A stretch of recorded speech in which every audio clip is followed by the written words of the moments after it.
ৰৈক্ষ নাগ নৰ সকলেৰ চিৰ আকাঙ্ক্ষিত এই অমৰাবতীৰ অদৃশ্যময় দেব পুৰন্দৰ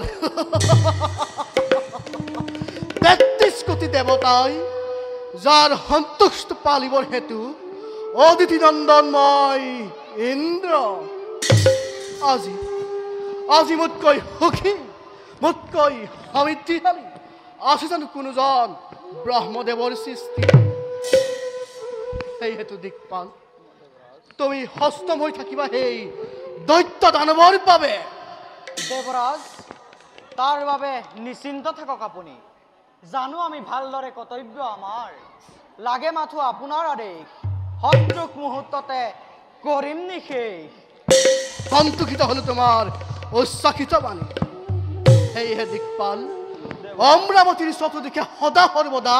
দৃষ্টি রাখিবা তুমি চাবা যাতে শত্রু কটু না থাকে সিদ্ধ কারণ